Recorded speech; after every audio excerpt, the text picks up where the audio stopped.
going to do here is we're just going to go by rows, and I could start with the back or front. Maybe I should start with the front because people who came early should probably get a first chance to ask the question. So we'll just go by the row, and those who don't want to or want to speak later can pass their time now and come back later for the second round. So we'll start with you, Gulden. Oh. My name is Gulden Yazgan. Right, I'll start. We came from Turkey about 38 years ago to this country. And we were back in there, we were activists with my husband.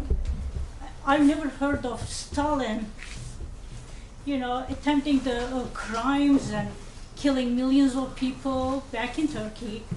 And we were communists at that time. First time when we came to this country, we were introduced such atrocities that Stalin committed. And the first time we, even from the leftist people were talking about that. And we were so, shocked about that. So the first thing we learned that there's a picture of the Communist Party, and the Stalin cut everybody's faces. Later became Trotsky's. The first thing we learned that, yeah, that was the first thing that Stalin did. You're talking about David King's book, this. Right? This King's book? The book by David King. The pictures, you know, the photograph. Yeah. That got to me. Well, so that's what my experience is. Sure. The first time in this country that first Stalin's atrocities and murders and everything was so exaggerated, and it was shocking for the rest of the world. Thanks for writing that book. Sure, yeah. Well, I got a bunch of books here. It's not just that So one. can somebody, shall we give everybody 2 minutes? Does everybody agree to 2 minute time limit? So who can, I don't have my phone, it's out of battery. Can somebody keep time?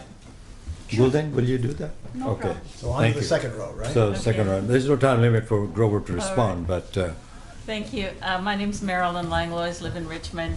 Thank you so much. I have so much I'd like to talk to you about and ask you, and I want to learn, and I want to get all your books and a lot of reading. So just a general question for now. Yes. Have you had any opportunities to have dialogue with, in academic circles among historians, maybe in particular younger historians in academic settings, to actually go into all of the reasons that you've stated why some of these allegations are false? No. I mean, not really. Very limited with the young woman who asked me to do the talk. She clearly, a recent PhD, clearly had not gotten the message yet that Katyn is taboo. Katyn is beyond the pale.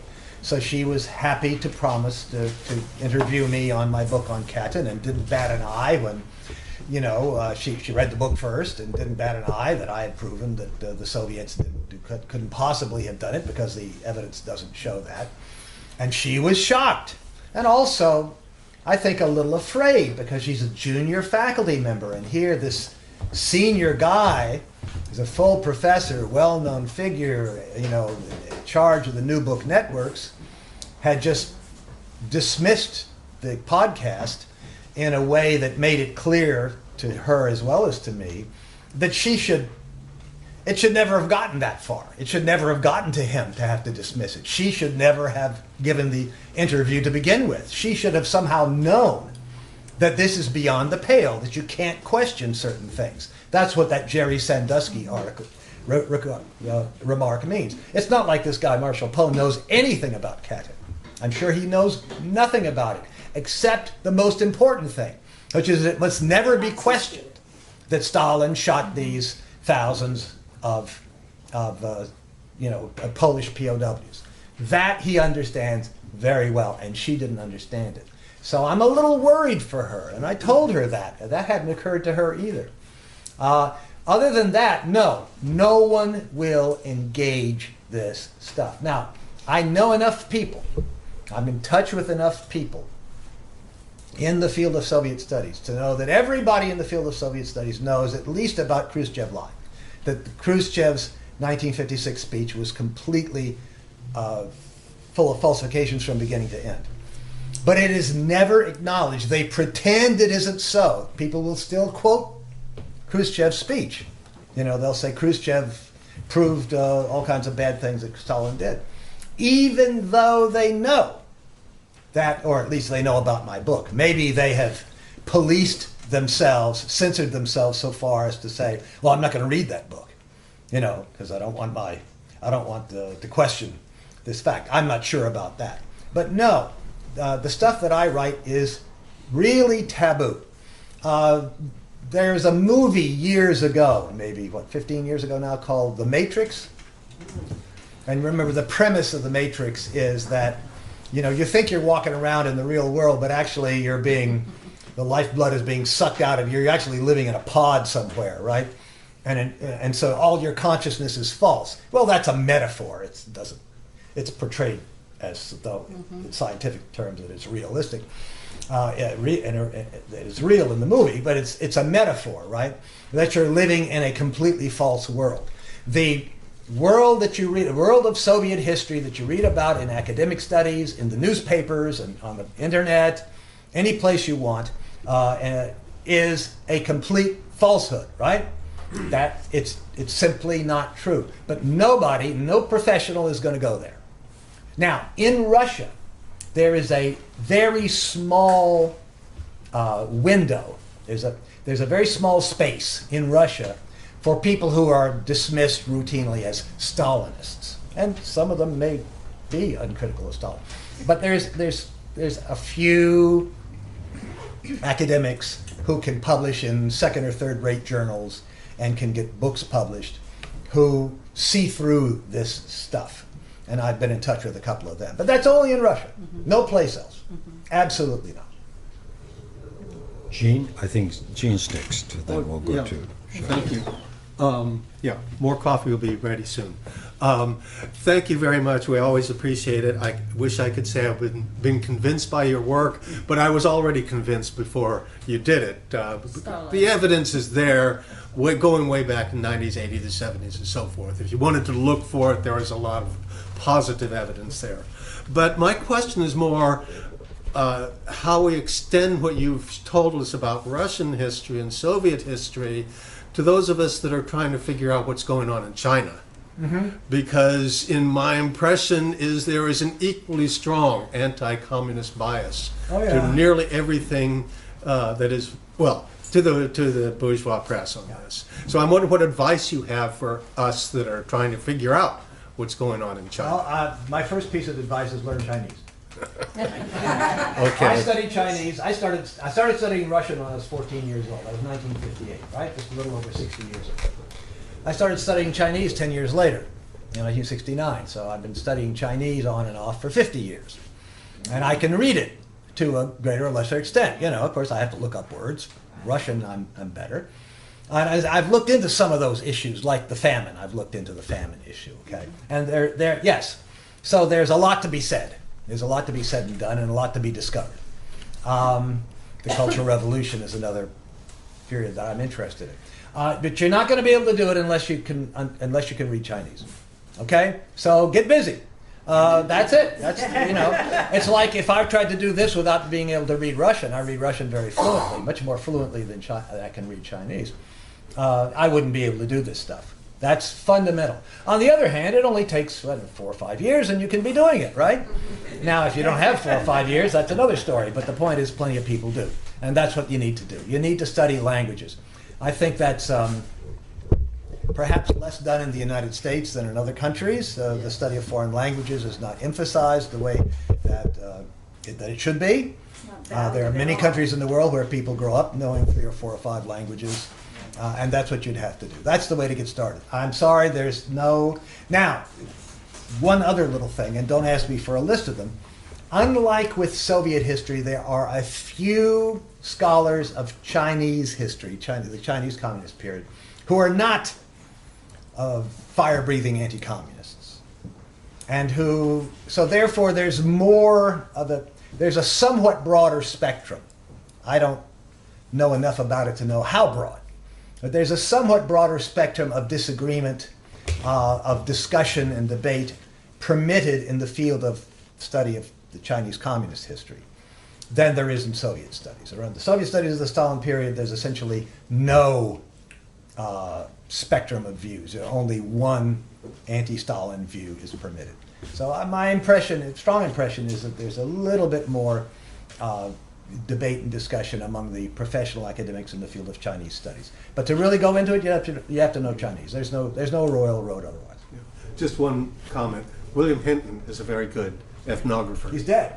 Well, no, but what he's written has been very Oh yeah, good. no, sure. Very meaningful than most of the work. I there's just good want to stuff. say Yeah, sure. there is stuff out there. Sharon. My question, also, I was thinking about China when I was formulating my question. To what are you? I assume you wrote this book in English, Sure. and has it been translated into Russian? No. You know, that's always a problem. Will it be? I doubt it, because nobody in Russia knows about Steven Kotkin. They have their own historians. Nobody in Poland, they have the Polish anti-communist historians. The Russians have the Russian anti-communist historians. Ukrainians have the Ukrainian anti-communist historians. The French have their anti-communist historians. The Germans have their anti-communist historians. If by some chance Kotkin's book gets translated, then maybe. But even that's not for sure. And what about? But I don't see that happening. What? And what about into Chinese? Is there? No. I have an interesting anecdote about Chinese. Okay, so Khrushchev Lied was translated and published in Chinese. That was great. They then said, well, we'd like to do, the publishing house of the Chinese Academy of Social Sciences said, well, we'd like to do the same with Blood Lies. So I didn't hear from them for forever. So 6 months ago, 8 months ago, I can't remember what happened. Oh, they sent me a letter saying, I had to sign something. And I said, about Khrushchev Lied. I had to sign something because they're going to send me some royalties. I can't remember if they actually did it. If they did, it wasn't that's not the point. The point was, I asked them, I said, by the way, what about Blood Lies? And they said, oh, it's been translated. We finished the translation in 2016. So what's the problem? It's being held up at the party level. Okay, some group, some organization in the party has to pass on all this stuff. And it's been sitting there since 2016. So the chances that it's going to get passed don't look very good by now. And just to add to that, the very first translation of Khrushchev Lied back in 2012, it was published in 2011, maybe it was the end of 2011. The very first translation of Khrushchev Lied was done into Vietnamese. A Vietnamese publishing house contacted me, we want to do this. They came out with it, they announced it, they had the cover, they sent me the cover, and then I got an email from the editor at the publishing house who emailed me and said, I'm sorry, but the party officials say that this book cannot be published. It will not be published, even though the cover is out, it's translated, they did all the work. I have the cover on the page, the cover of an illustration of the cover on my homepage, right? But it was never printed, okay? Because they decided that this was too dangerous, whatever. That's Vietnam. Okay, just thought I'd let you know. It's not just in the United States that there's this taboo. Well, a lot of Chinese scholars use English. That's Oh, sure. That is good, but I think it would be very important to. Oh yeah, no. I mean, the few times that I've gone to China, I was invited for a few years there. I would always take copies and give them to people. Norma. So a couple things. You referred to market capitalism and predatory capitalism, and I refer to capitalism. Capitalism is capitalism. It has these variations. You can Sure. put all kinds of adjectives. The other thing I wanted to talk about is, do you know Strike Debt? It's a national organization and it's a Bay Area organization. It pretty much evolved out of the indebtedness that going to college gets to people. Oh, okay. But it has to do with debt as a concept. I mean, one of the people that they looked at was Grover. So I was at a meeting of theirs yesterday. I go regularly. They're reading Donut Economics to try to think of how you run the world if you take it over.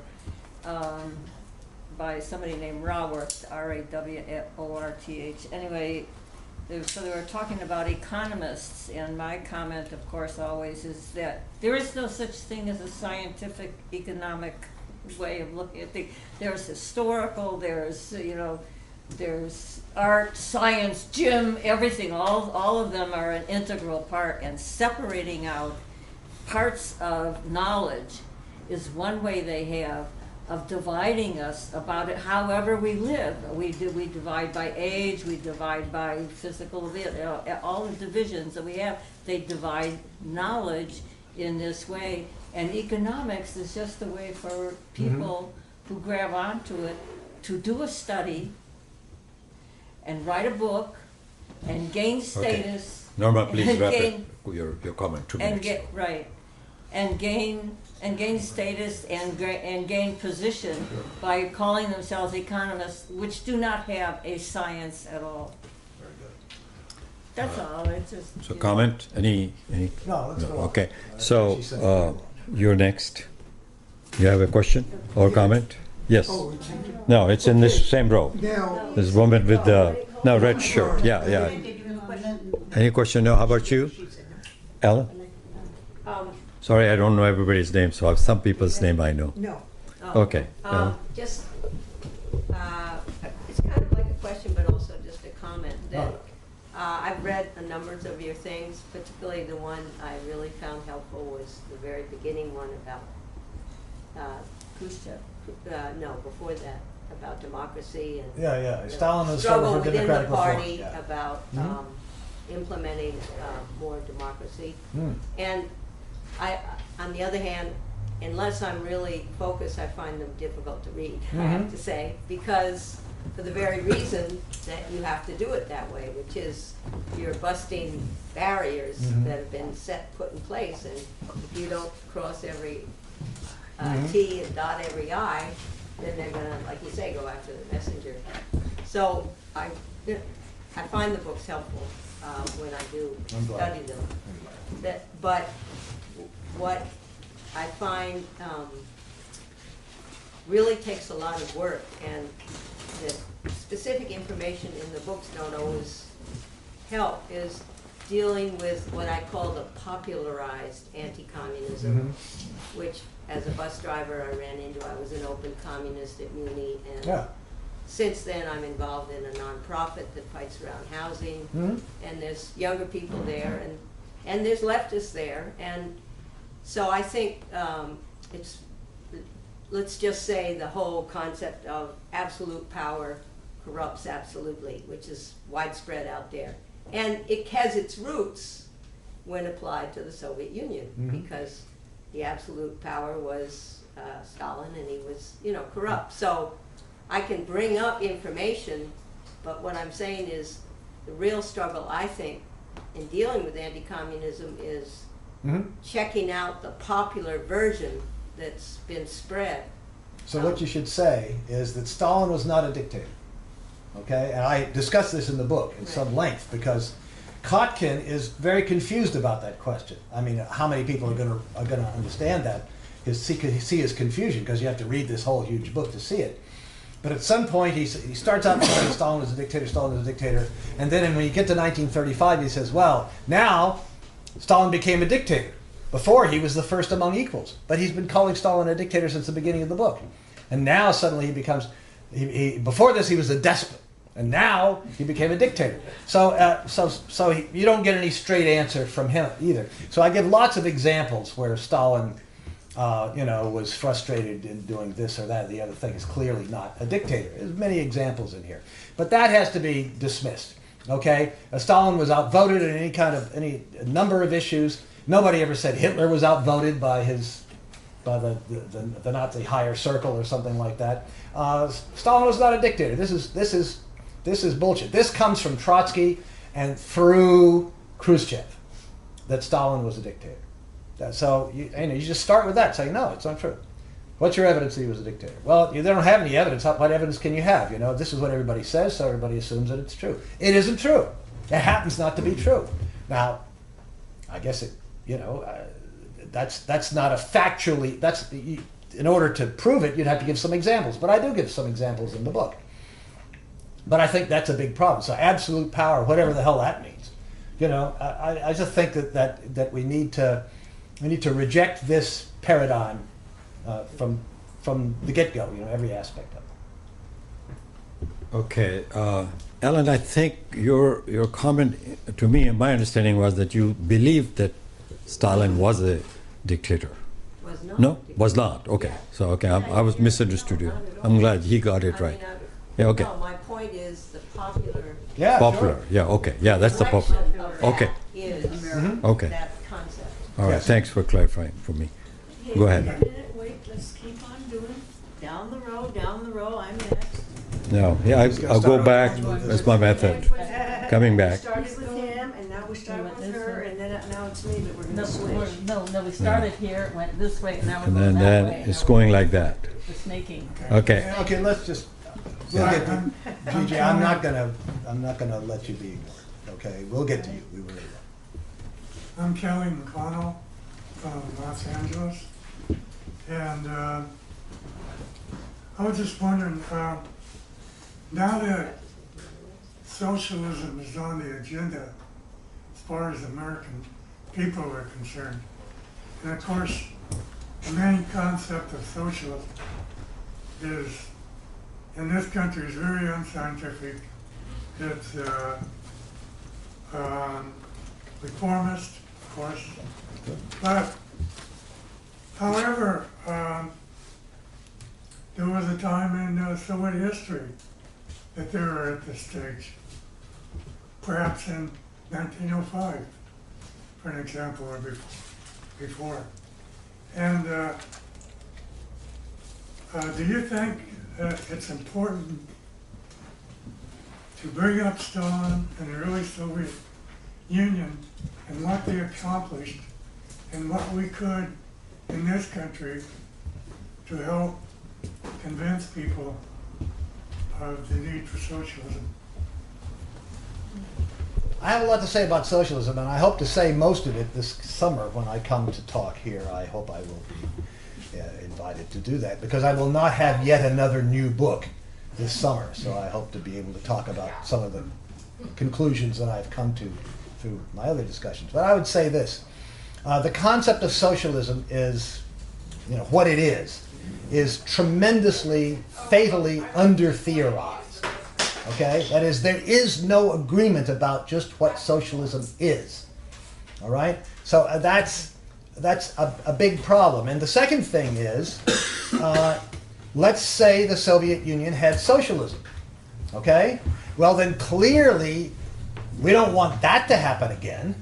So clearly there's a problem with the concept of, if you identify socialism as what happened in the Soviet Union, then clearly, which I do, okay, I don't buy the Trotskyist argument that this wasn't socialism, that this was a deformed worker state or whatever they said. But then there's a problem with socialism. We don't want it again. We don't want the same thing to happen all over again. We have to do it better the next time, which means we must be, first of all, we must discuss what we mean by socialism, what was meant by socialism in the past, particularly, and then we have to develop a radical critique of it, because it didn't work. The collapse of the Soviet Union and what happened in China and what's happened in North Korea and so forth in Vietnam is proof that it didn't work. So you can't. I think it's a mistake to simply say we're for socialism.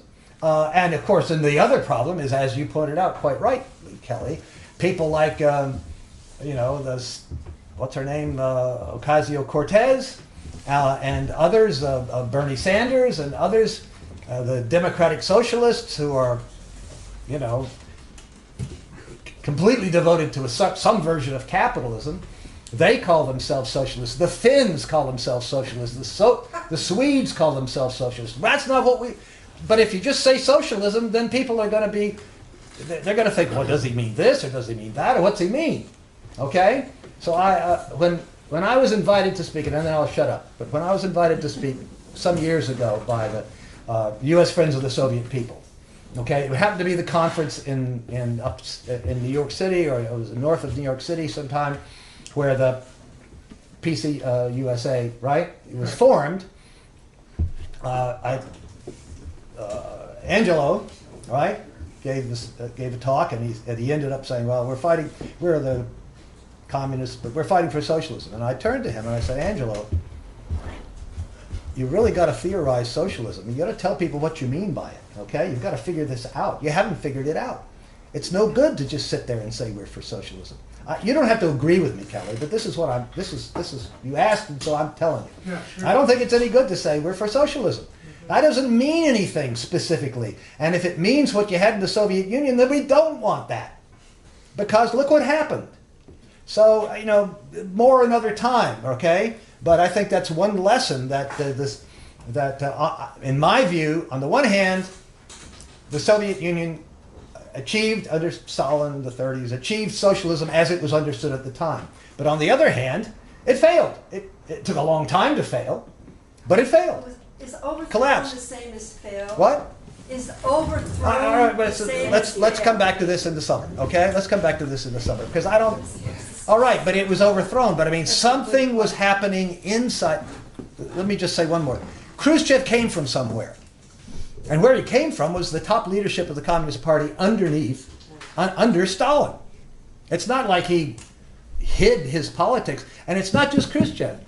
Khrushchev had an audience of everybody in the Central Committee. All right? He spoke, that famous 56 speech was to the people in the Central Committee of the party, plus we don't know how many other people, but basically the Central Committee of the party. Many of those people, I've seen the list, I know who they are, many of those people had to have known at least that some of the stuff that Khrushchev was saying was completely false. Okay, they weren't born yesterday either. And none of them protested. None of them stood up, and none of them did. I mean, yeah, Molotov, Malenkov, Kaganovich, and Shapilov did, right? That's it. So we need to discuss this further, and we can't do it right now. But I think that's a problem. There's a problem with advocating socialism, as I tried to point out. No, that's right. I tried to point out. Okay, now, I'm going to buy your book, but actually, Good for you. an attack That's great. on Kotkin is just a quarter of what you're doing, because you're attacking all of Isaac Deutscher, who you're calling Trotskyist. It's true, he does admire Trotsky. Yeah. So you're attacking Deutscher, you're attacking people who supported Khrushchev or even Gorbachev.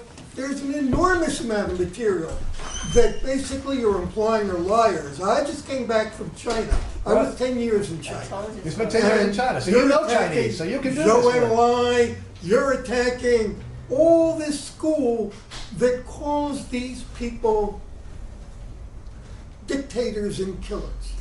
German law And said that I'd about like to Stalin. read it, and it's just not a matter of I can't hear footnotes, you. because you're Yeah. on the attack here, and I'm not convinced at all that this is proved by whether or not Kotkin's footnotes are correct. I've heard Kotkin, and I agree. He's speaking from an anti-communist perspective. That's obvious. But there's a lot of other people involved here that you're attacking. Who? And, well, for instance, all of Isaac Deutscher. Okay, so let's take Isaac Deutscher. No, right? I'm just saying. I don't want to turn you away Isaac- from your. Okay, so forget about what I've done. Isaac Deutscher's books are terrible from an academic point of view. There was a ton of stuff, terrible. By the way, it's not just me who says this. Are you familiar with the name Jan van Heijenoort? Jan van Heijenoort was the secretary of Trotsky, who was his secretary for the longest time, the longest period of time. He prepared the Trotsky materials that were sold to Harvard, and then after the war, he went to the United States. He was hired by Harvard to organize the Trotsky archive up at Harvard. Okay, he started out as a Trotskyist and became basically a neoconservative, although he still had some affection for Trotsky, which is not as contradictory as it might appear. But nevertheless, he has a very good essay about Isaac Deutscher's stuff, and he just says, well, it's terrible stuff, and he gives some examples. So I went back and reread some of it. I didn't reread all 3 volumes at the same time.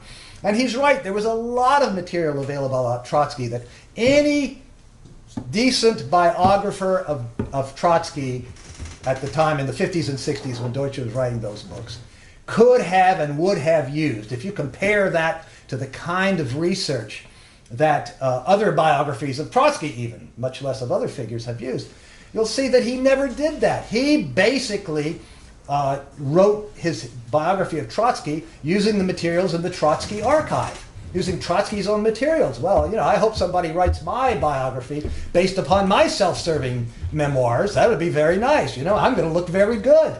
That's what he did. It's a terrible travesty. Of course, it was welcomed by the anti-communists and the Trotskyists in its day, because naturally. But it's not a good work. It's go and take. Don't take my word for it. Go back and take a look at your volumes of Deutscher. Lots of historical material, lots of stuff he could have checked, lots of other sources he could have used that any biographer would use, but he didn't do that. He just wrote Trotsky's biography essentially because he had access to the Trotsky archives, plus his own, ideas here and there. It really is a shoddy piece of work. Before we go to Nina, may I make a comment on that? Yeah. Deutscher's book on Stalin. I've not read Trotsky's biography by him, but I've read his biography of Stalin. And in Stalin, he says that when he became, in 1917, up to the point of revolution, almost 17, he had no significant contribution. I mean, he was unknown in the party. Things that obviously it's false. Yeah, of course. His major work was a national question, and Lenin praised it. Mm-hmm. So how could it be? I mean, this is totally dishonest. Well, that's for what Trotsky him. said, though. He was echoing Trotsky. Yeah, but I'm saying it's dishonest for a scholar to, who is so much revered by many in the left here, to be so dishonest. Nina? Well, I just want to, could you tell me I'm going to sort of frame this argument from the sort of American anti-communist point of view, all right? We need that. Well, I think we do. Anyway. Because I do speak to other Americans, you see what I mean? Okay. Norma. But anyway, That's not normal. please. So during the 65 to 66, who was in power in Russia at that time? 65 to 66. Yeah. Brezhnev had just become the general secretary in October 64. Where was Khrushchev? Khrushchev had been kicked out. He had been voted out at the Central Committee plenum in October 1964. Okay, so one of the big deals with Reagan and was take down that wall. And I happened to be at Checkpoint Charlie in Sure. 65, I think it was. They took our Sure. passports and Yeah. to this horrible bureaucratic thing. And then we were talking to some East Berlin students, and they could only walk a few feet. Sure. They had to stay away from the wall. They couldn't come near Checkpoint Charlie. And it was all very interesting because the East Berlin had news from the United States that was completely never covered by the United States. Which was a strike in the South. It went around this sort of turn thing up in a tower. I mean, it was just like a different world. But things were very much bombed out from World War II still. And